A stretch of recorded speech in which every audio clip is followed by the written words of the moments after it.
నమస్కారం.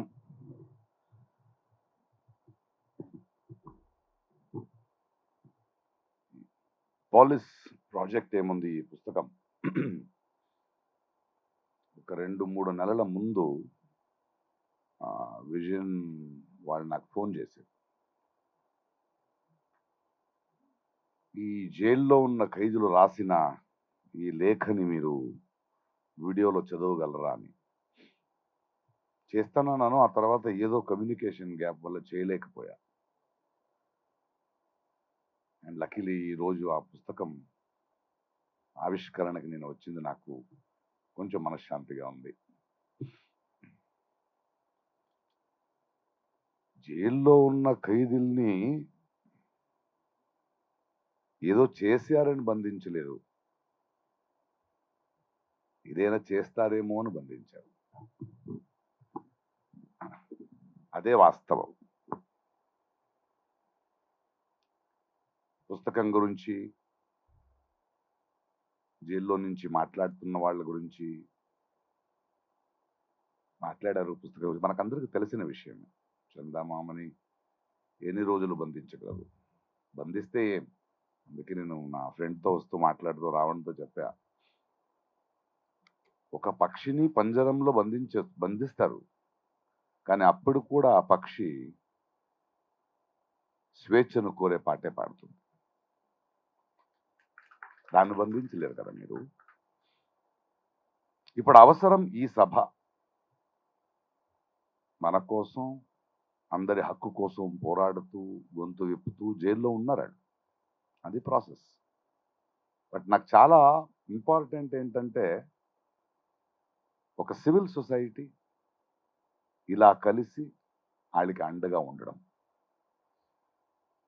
మీకు భయం లేదా అని ఇప్పుడే నా ఫ్రెండ్ మన ఉమామహేశ్వరరావు గారు అడిగారు నన్ను. అంటే నేను రాసిన లేఖనే వాళ్ళని అడిగించానండి. ఈ ప్రవాహంతో కొట్టుకుపోవడానికి చచ్చిపోయిన చేపలు చాలు, బట్ ఎదురీతి ఇవ్వడానికి ప్రాణం ఉన్నది. అలాంటి ప్రాణం ఉన్న చేప నేను అన్నా. అలాంటి ప్రాణం ఉన్న చేపలే మనం. ఈరోజు మాట్లాడాల్సింది why it is so important that we all have to stand, why we have it is so important that we have to be the hope. అంటే రీసెంట్గా ఒక లేఖ రాశాను, ఎంతమంది చదివారో తెలీదు. I will tell my experiences with Umar Khalid. రీసెంట్గా ఒక సినిమా షూటింగ్కు నేను ఢిల్లీలో ఉన్నా. ఈ వక్ఫ్ బోర్డు కోసం అన్ని ఎంపీస్లు, పార్లమెంటేరియన్స్ అక్కడికి వచ్చారు. చాలామంది నాకు ఫోన్ చేశారు, because I know lot of parliamentarians. ఎందుకు ఉమర్ ఖాలిద్ నాకు I wanted to meet him. But నేను వెళ్ళి జైల్లో వెళ్ళి మీట్ చేయలేను. It becomes more focused. But I'm always in touch with their parents, వాళ్ళ ఫ్రెండ్స్. వాళ్ళ అమ్మ నాన్నను కలుద్దాం, ఈద్ అయ్యి కొన్ని రోజులయ్యింది. సో వాళ్ళ ఫ్రెండ్స్ కొందరు నన్ను తీసుకెళ్ళడానికి వచ్చారు. ఉమర్ ఖాలిద్ ఇంటికి వెళ్తున్నప్పుడు ఆ ఫ్రెండ్స్ని అడిగాను. ఎందుకంటే ఉమర్ ఖాలిద్ లాంటి వాడు ఈరోజు కూడా వితౌట్ బ్రేకింగ్ ఉన్నాడంటే దానికి కారణం మీలాంటి స్నేహితులు ఆడికి ఉండడం వల్లే. వాళ్ళని అడిగా, మీరు 5 years నుంచి రోజు కూడా ఎవ్రీ మీటింగ్ 15 daysకి ఒకసారి, వీక్లీ వన్స్ ఆయనకు ఒక మీటింగ్ అయితే ఛాన్స్ ఇస్తారు. ఉమర్ ఖాలిద్ని ఎలా చూసుకుంటున్నారంటే వీళ్ళు, ఉమర్ ఖాలిద్ డిసైడ్ చేస్తాడు ఈ నెక్స్ట్ మీటింగ్ నువ్వు రావద్దు, ఆడిని పంపించు అని. ఎందుకు ఇంత ఒక్క మీటింగ్ కూడా మిస్ అవ్వలేదంటే వాళ్ళు ఒక కథ చెప్పారు. ఒక 17 వయస్సు కుర్రోడు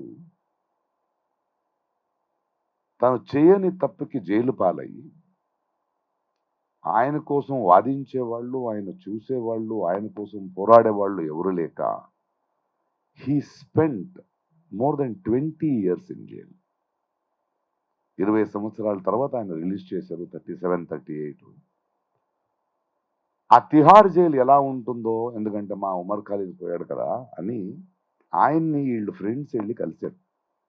మాకు కొంచెం డీటెయిల్స్ ఇస్తావా అంటే, ఆయన వీళ్ళని చూసి ఒక 3-4 నెలలు 6 నెలలు చూసుకుంటారు, ఆ తర్వాత వదిలేయండి అని. అలా కాదండి, ఏంటి అలా వదిలేయండి, 6 నెలల తర్వాత కలుద్దాం. లేదు మాకు చెప్పండి ఏంటి, ఎందుకంటే అంటే ఆయన చెప్పాడు, చూడండి మీ అందరికి పనులు ఉంటాయి, సో మీరు 1 మీటింగు, 2 మీటింగు, 3 మీటింగ్‌కి వెళ్తారు. ఒక 4, 5 నెలలు అయిన తర్వాత ఈ ఒక్క మీటింగ్ మిస్ అయితే పర్వాలేదనిపిస్తుంది. కరెక్టే. మీ జీవితం మీరు బ్రతుకుతుంటారు. ఆయనకు కూడా పెద్దగా అనిపించదు. ఈ వారం రాలేదు ముందు నెక్స్ట్ వీక్ వస్తారని. బట్ మీరు ఎళ్ళని ఆ మీటింగ్ ఉంది గదా! ఆ క్షణం నుంచి he will start breaking down within. He will stand losing hope. అందువలన మనం 5 ఇయర్స్ అయినా ఆయన కలుస్తున్నాం. అంటే ఇది ఇక్కడ చూస్తున్నాను నేను. ఇది మన బాధ్యత. As citizens of this country, as co citizens of this country, వాళ్ళు మన కోసమే పోరాడారు. We have to tell a hope. ఇలాంటి పుస్తకాలు, ఇలాంటి వర్క్స్, ఇలాంటి మీటింగ్స్, ఇలాంటి మాటలు ఒక నమ్మకాన్ని ఇస్తుంది. And that is very important. ఆ తర్వాత చూడండి వాళ్ళ ఇంట్లో కూడా వాళ్ళ ఇంటికి వెళ్ళాను. ఈదై కొన్ని రోజులయ్యింది. నాన్నగారు బాబా అంటాం ఆయన్ని. ఆయన బయట కొడుకు జైల్లో ఉన్నాడు. వక్ఫ్ బోర్డ్‌ది ఏదో ఒక మీటింగ్ ఉంటే దానికెళ్ళాడు. అమ్మొచ్చింది. నేను ఆమెని I wanted to console her. అక్కడి నుంచి వచ్చాను. అంటే ఆమె ఈద్ స్వీట్స్ తీసుకొస్తూ, ఉమర్ ఖాలిద్‌కి నచ్చింది నేను చేశానని చెప్తూ, ఆమెని నేను పలకరిస్తూ ఏదో మాట్లాడాలంటే, నాకు నమ్మకం ఉంది న్యాయాంగంలో నా కొడుకు బయటొస్తాడని మాకు చెప్తుందామె. అదయిన తర్వాత నాకు చాలా టచింగ్ అన్నింది వాళ్ళ నాన్న. నాకప్పుడు ఉమర్ ఖాలిద్‌కున్న రెసిలియన్స్, ఆ ఉమర్ ఖాలిద్‌లో ఉన్న ఆ belief in thing and the spirit ఎక్కడి నుంచి వచ్చిందని తెలిసింది. ఎలా అంటే, వాళ్ళ నాన్న వచ్చారు, మాట్లాడుతూ ఉన్నాం. సడన్‌గా నాతో వచ్చిన ఒక ఫ్రెండ్ ఒకరు, మనం రీసెంట్‌గా మనం కునాల్ కామ్రా కేస్ అయింది కదా! ఇప్పుడు పాండిచ్చేరిలో ఉన్నాడు. చెన్నై కేసు పోంచుతాయి బయ్యి అంటాం కదా! అలా ఆళ్ళు ఒక జడ్జు మోస్ట్‌లీ ఈసారి ఏదైనా బయటొస్తే ఉమర్ ఖాళీదు, నాన్న ఆయన్ని 'ప్రకాష్ రాజ్' గారితో సౌత్ ఇండియా పంపించేద్దాం. అక్కడ కొంచెం కంఫర్టబుల్‌గా ఉంటాడు. అంటే వాళ్ళ నాన్న చెప్పారు, పోరాటం ఉండేది ఢిల్లీలో. నా కొడుకు సౌత్ ఇండియా ఎందుకెళ్తాడన్నాడు. ఆడ బయట వచ్చిన తర్వాత ఆడిక్కడి నుంచి పోరాడాలి. This is what makes this moment strong. ఎందుకంటే ఇది చరిత్రలో, ఇతిహాసంలో గొంతుని తొక్కేయడానికి ఈళ్ళే కాదు, ప్రతి ఒక్కరు ప్రయత్నం చేస్తూనే ఉంటారు. And it is a failed thing. ఏంటి, వాళ్ళు ఎప్పుడు గెలవరు. ఏ history has not said they have won, fascism has won. ఇలాంటి గెలవరాళ్ళు ప్రయత్నం చేస్తూ ఉంటారు. బట్ గాయాలు, wounds are deeper than flesh. As a society, we have to face those pains. And నన్ను కూడా అడుగుతారు కదా, ప్రకాష్ మీకు కూడా ఇంత చిన్న పెయిన్ ఎందుకు తీసుకుంటారంటే, నేను ఈరోజు ఇక్కడ నించొని మాట్లాడడానికి, ఇలాంటి ఒక స్వేచ్ఛకి ఎంతోమంది ఎంతో ప్రాణాలు, ఎంతో పెయిన్ భరించారు. వాళ్ళ కోసం నేను ఇంత భరించలేనా అంటాను. అది కాదా మనకు ఉండాల్సింది. So I'm very very happy ఇలాంటి ఒక కార్యక్రమం, ఇలాంటి ఒక మనమందరూ కలిసేది. It is just not a book release. మనమందరూ ఇక్కడ ఉంటున్నది to tell people that there is hope. There is always hope. And only that will heal all this pain and this too shall pass. But we have to continue to be a voice, stand by the voice. ఒక కళాకారుడుగా నేనైతే continue చేస్తాను. ఎందుకంటే నన్ను కూడా మొన్న ఇక్కడ మనం పాబ్లో నరేడా గారు బ్యూటిఫుల్ లైన్ రాశారు. You know, you may cut the flowers, you can't stop the spring from coming. ఆయన మాట ఇంకొకటి గుర్తొచ్చింది నాకు.